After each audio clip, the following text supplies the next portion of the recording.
என்பது எதுவும் கிடைக்காது. ஆனால் அதை தெரிந்து கொள்வதில் ஒரு சந்தோஷம் வருது பாரு.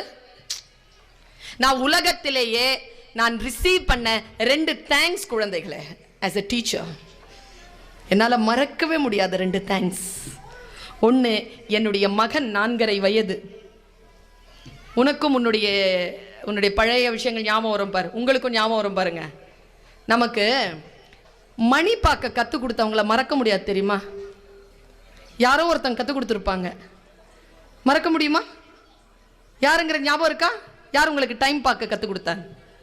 ஒரு நாள் என் பையன் வந்து நின்னான். அம்மா இது எப்படிம்மா என்னம்மான்னு கேட்டான். நான் அவனுக்கு சொல்லி கொடுத்தேங்க, டைம் பார்க்குறத சொல்லி கொடுத்தேன்.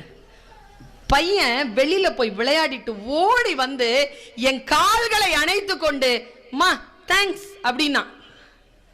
ஏண்டான்னு கேட்டேன். 4:30க்கு ஷார்ப்பா வரலனா விளையாட்டுல சேர்த்துக்க மாட்டேன்னு சொன்னாங்க. எனக்கு 4:30 எப்படி ஆகும்னு சொல்லிட்டு நீ சொல்லி தந்தல்ல, அதுக்கு தேங்க்ஸ் அப்படின்னா. நான் மறக்க முடியாத ஒரு நன்றி என் பிள்ளையிடம் இருந்து வந்து சேர்ந்தது. ஒரு விஷயத்தை நான் அவனுக்கு கற்றுக் கொடுத்த அந்த கணம்.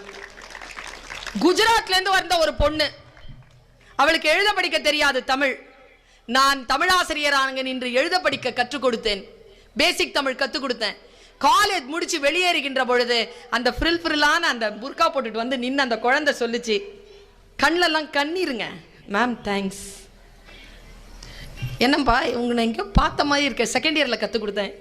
மேம் நான் தான் மேம், பேர் சொல்லிட்டு எதுக்கு தேங்க்ஸ்? இப்போ எனக்கு தமிழ் எழுத படிக்க தெரியும் மேம், தேங்க்ஸ்.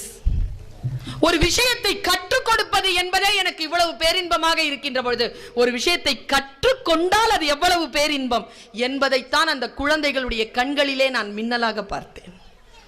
கற்றுக்கொள்ளுங்கள் குழந்தைகளே. உலகத்தில் ஜெயிப்பது என்பது ரொம்ப சாதாரணமான விஷயம். ஆனால் எதை கற்றுக்கொண்டு ஜெயிக்கிறோம் என்பதுதான். பல நேரங்களில் நம்மை ஜெயிக்கக்கூடிய ஒன்று, ஏதோ ஒன்று நம்மிடத்தில் தான் இருக்கிறது. ஆனால் அதற்கான அடையாளம் நமக்கு தெரிவதில்லை. என்னுடைய அம்மம்மா, நான் தான் சொன்னேன் இந்த ஊருக்காரங்க தான்,